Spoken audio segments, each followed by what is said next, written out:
Hello and welcome to Playback, Tier 2 World's weekly showcase of our best stories from around the globe. Coming up, the first group of migrants and refugees arrive home after being stuck at the EU's eastern border for weeks, but the crisis isn't over.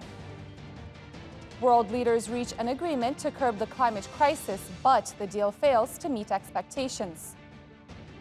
A historic summit, U.S. President Joe Biden and his Chinese counterpart Xi Jinping meet virtually to discuss their differences. And good news for developing nations. Pharmaceutical giant Pfizer will allow production of generic versions of their COVID-19 medicine for free in 95 countries.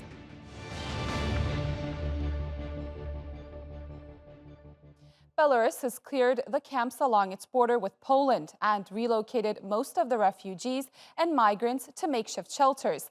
Meanwhile, hundreds of people who were dreaming of a new life in the EU have given up hope and returned to Iraq.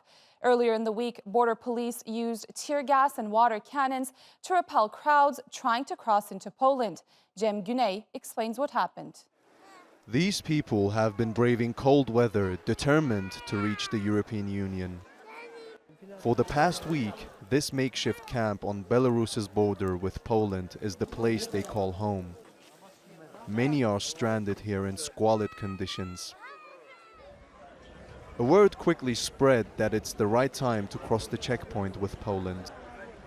Thousands tried to pour across, but they were stopped by the Polish border police and army. Tensions reached the breaking point when the migrants and asylum seekers started hurling stones and using sticks to break through the fence. Riot police responded by firing tear gas and water cannon. This checkpoint is just 3 kilometers away from the border. The militarized zone is being patrolled by thousands of Polish soldiers and police officers. Nobody is allowed to get past this point. Not even those who come here bringing food and blankets to the thousands stuck at the border. The EU has accused Belarus of sending migrants to its border with Poland to try to destabilize the bloc. They see it as revenge for sanctions imposed on Belarus after its president Alexander Lukashenko was declared the winner of a disputed election last year. He denies those accusations. We have reached a consensus that no one needs escalation, neither the European Union nor Belarus, and we cannot allow escalation, no matter how much someone wants it, to lead to heated confrontation. Poland says there have been 5,000 illegal attempts to cross the border into Poland this month. It warns the situation at the frontier could quickly escalate. The EU has slapped another round of sanctions on Belarus over the crisis. Many fear it won't be enough to curb the migrant influx. Jem Güney, TRT World, Kuźnica, Poland. World leaders have signed off on the most significant deal to limit emissions since the 2015 Paris Agreement. The Glasgow Climate Pact is the first to chart a course for reducing dependence on fossil fuels. But the final wording was significantly watered down by a last-minute demand from India to lower ambitions around coal. UN Secretary-General Antonio Guterres says the deal doesn't go far enough, and climate activists agree. Sarah Morris reports from Glasgow. Hearing no objections, it is so decided.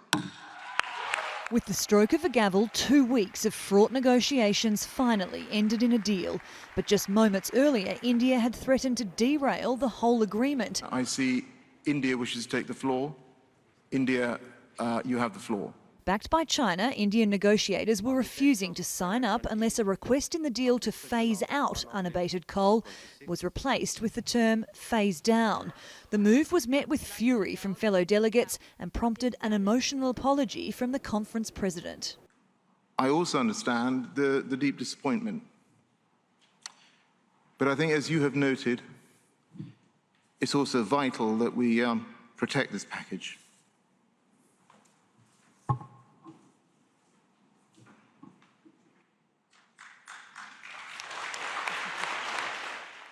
The deal does have redeeming features. Rich countries agreed to double the amount of climate adaptation finance they pay to vulnerable nations by 2025.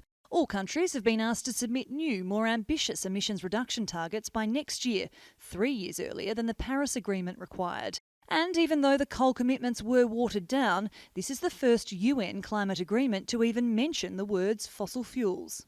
I really do believe that as a result of this decision and as a result of the announcements that have been made over the course of the last 2 weeks, we are, in fact, closer than we have ever been before to avoiding climate chaos and securing cleaner air, a safer water, and healthier planet.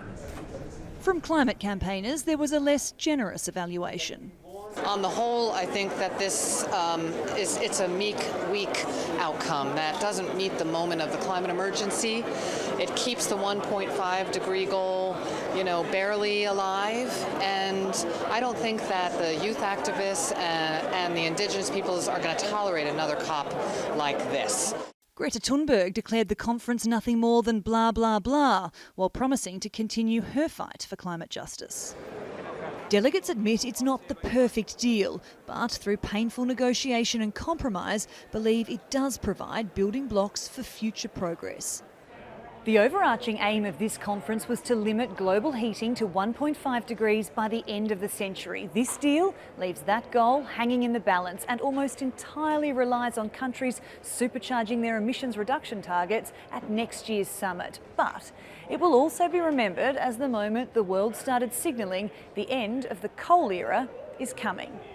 Sarah Morris, TRT World, Glasgow. While the Indian government has been reluctant to phase out coal, residents of its capital are suffering the consequences of severe air pollution. The largest cities in neighboring Pakistan have also been blanketed in toxic smog due to emissions from heavy industry and seasonal crop burning. Doctors have reported an increase in respiratory illnesses, forcing governments to scramble for a solution. Juliet Ager reports. Cloaked in thick smog, Lahore is one of the world's most polluted cities, according to an international monitoring organisation. Residents say they're choking on toxic air.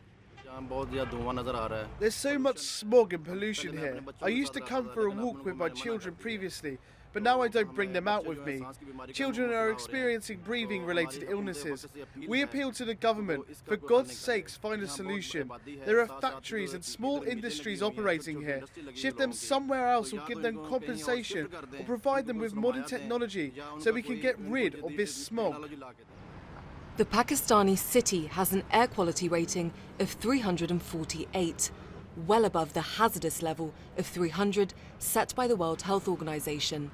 A level of 100 is deemed safe. Respiratory illnesses are becoming more common, and people are pleading for authorities to help. We are poor people and can't even afford doctors' fees. If someone is earning $13 per day, how can he pay $6 to a doctor? How are we to meet our other expenses? If it continues like this, we will die. Neighbouring India is facing a similar dilemma. A fortnight since reopening after the coronavirus battered the country, New Delhi is back under lockdown, but this time it's because of the threat of air pollution. Schools, some businesses and government offices have been shut indefinitely as officials scramble to avoid an environmental catastrophe. We are already suffering losses for the past 1 to 2 years because of the pandemic lockdown and now shutting work and businesses in the name of pollution. As there is hardly any work, pollution is here to stay unless the government takes measures to control it. It's an annual feature now.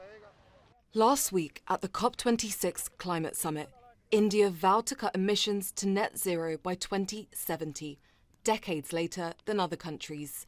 Many worry Prime Minister Narendra Modi is prioritising economic growth over his people's health.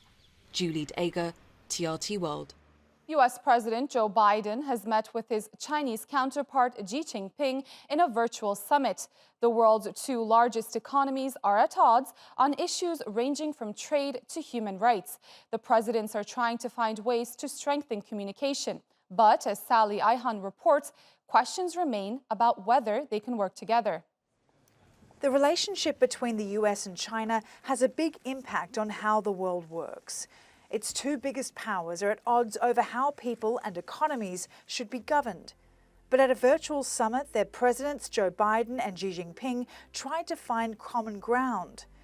Biden opened discussions with a nod to their time spent together before they became heads of state, while Xi described his US counterpart as an old friend.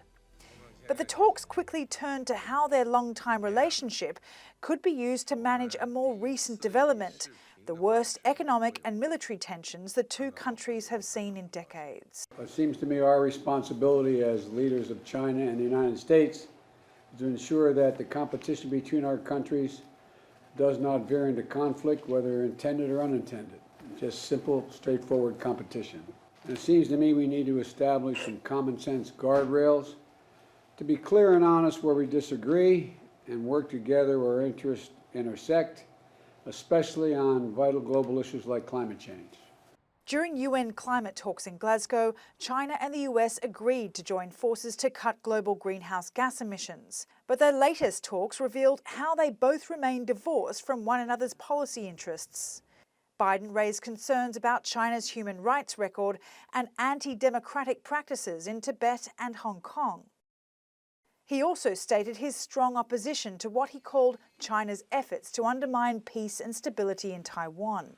China had words of its own. Xi Jinping told Biden that the US needed to stop using security as an excuse to crack down on Chinese companies. He also accused the US of politicizing trade issues. China and the US should respect each other, coexist in peace, and achieve win-win cooperation. I would like to work with Mr. President to form a consensus and take action to lead the positive development of China-US relations. On trade, Biden instead spoke of the need to protect American workers and industries from China's unfair trade practices. It's a difficult issue for the United States because we have had such a hard line, beginning with Donald Trump, that to go off that line unilaterally would suggest an eager interest for cooperation, something the Biden administration does not want to signal. The Biden administration would like to see China make concessions. But in absence of that, it seems the White House has settled on finding ways to avoid conflict. Sally Ihan, TRT World, Washington. Throughout the COVID-19 pandemic, the developing world has been largely left behind when it comes to accessing vaccines and treatments. But now, U.S. pharmaceutical giant Pfizer has signed a deal to allow generic production of its new pill to treat the virus. Health officials say the drug greatly reduces the risk of severe illness and death from infection in adults. The U.S. is planning to buy 10 million doses of the medication once it's approved. But as Daniel Padwick reports, doctors warn it's not a substitute for a vaccine. It's a deal many countries have been waiting for. US pharmaceutical firm Pfizer will allow its experimental COVID-19 treatment to be produced and sold in 95 developing nations and won't take any royalties in return. The Medicine Patent Pool MPP, which was created by Health Agency UNITED to increase access to medicine for low and middle-income countries, is announcing a voluntary license agreement for Pfizer COVID-19 oral antiviral treatment candidate, which is administered in combination with a low dose of ritonavir. Pfizer says clinical trials of the antiviral medication suggest an 89% reduction in the risk of hospitalization or death in high-risk adult patients. This is very important because the drug is particularly suited for low and middle-income countries. It's easy to produce, it's an oral medicine, so it's potentially easy to take, and it doesn't need to be taken in a hospital setting. That means that, assuming it's approved, this could make a major contribution to saving lives in low and middle-income countries. But immunologists have stressed that the pill isn't a substitute for the COVID-19 vaccine. The main difference is that the vaccines are a preventive measure. So you get vaccinated and you're protected against severe disease and death and mostly to symptomatic disease for many months and perhaps down to many years. Whereas the drugs have to be given after you contract the virus. So they're sort of the last point of intervention. If the medication receives regulatory approval, Pfizer's drug could be made available to 53% of the world's population across Africa and Asia. India and South Africa have been fighting for vaccine patents to be waived so they can produce COVID-19 jabs locally. But to date, drug companies and wealthy countries have been unwilling to relinquish control. And although Pfizer's agreement offers hope to millions of people in developing nations, experts say it may not be enough to address gaping inequalities in access to COVID-19 treatments.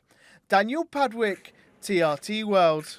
Armenia and Azerbaijan have agreed to a ceasefire after 7 Azerbaijani soldiers were killed in clashes along their shared border.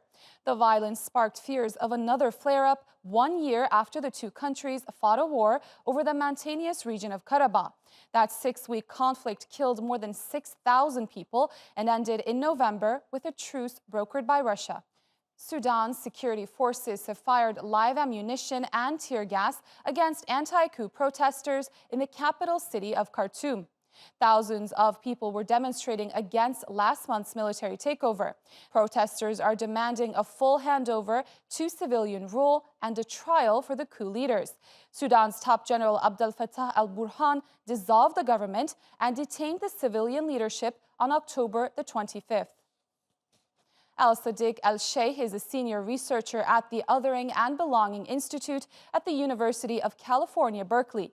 He says the protests are likely to continue until demonstrators' demands are met. The Sudanese people, it seems like they are very resilient in their massive for demonstration just under a month. That's hundreds of thousands being in the street over time. The international community, including the African Union and the US administration, have to recognize that what happened in Sudan is actually a military coup. And there is no negotiation with the military coup unless they release all political prisoners with the leadership of Prime Minister Hamdok and to start negotiation in a good faith. But in order for that to happen, I think they have to prepare the environment and the climate for that. So we cannot have a state of emergency, killing of civilian people, and etc. Two controversial figures have announced their bids to run in Libya's upcoming presidential elections. Khalifa Haftar is a warlord whose armed group tried to topple the internationally backed government in Tripoli in 2019. His militia has been indicted for war crimes by the International Criminal Court. Another candidate is Saif al-Islam Gaddafi, the son and one-time heir apparent of longtime leader Muammar Gaddafi.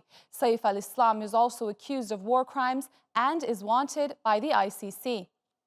Two men convicted of killing Malcolm X have been exonerated. That's after decades of doubt over the circumstances surrounding the death of the U.S. civil rights leader in 1965. The judge called the prosecution of the high-profile murder a miscarriage of justice and dismissed convictions of Muhammad Aziz and Khalil Islam. Prosecutors say a new investigation shows the two men were not involved with the killing and determined that authorities withheld evidence. Meanwhile, a report by the New York Times has revealed that the U.S. military covered up deadly airstrikes in Syria 2 years ago. At least 80 people were killed in the operation. The strikes happened near the eastern town of Belarus. U.S. authorities acknowledged the incident for the first time this week, but they insisted they were justified. However, the incident was flagged by a legal officer at the time as possible war crimes that required an investigation. After a decade of war, Syria is bitterly divided, with battles being fought on multiple fronts. Nearly 6.5 million people are internally displaced. For many, especially those living in tents, surviving the winter is an annual challenge. Rahu Radhakrishnan reports. The displacement caused by Syria's war used to be thought of as temporary, but now seems permanent. Trying to count the number of people living in shelters in the country's north is almost impossible. Many here call this place Amud, named after a rural village in southern Aleppo, which they once called home. The real Amud is only about 100 kilometers from here. But in a country divided by conflict, those 100 kilometers might as well be 1,000. With nowhere else to go, Nassan al-Ali began building mud houses at the camp, just like the ones he grew up in. It's an age-old tradition in Syria, especially in the rural countryside. We build these houses with mud and straw. We bring soil after digging in the land with shovels. Some of us go with motorcycles, or women go on foot to fetch water from the Sajur River. And we work together to make numerous blocks and each time use them to complement the building of the house. It's excruciating work for a man his age, he says, but offers a sense of stability.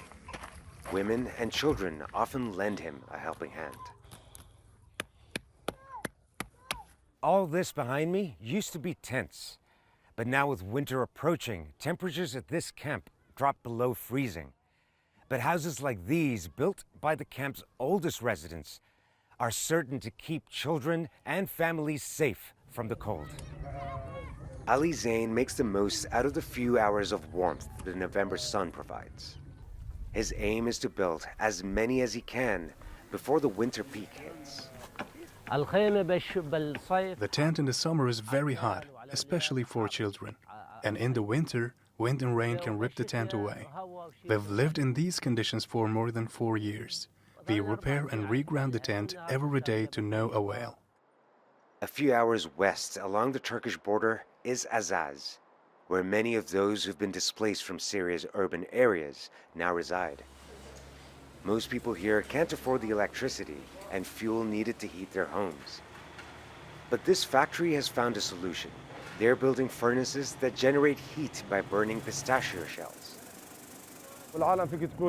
People tend to use this type of heater for several reasons. The first of which is the shells are environmentally friendly, and secondly, it is very economical, and from a health point of view, it is better than other methods.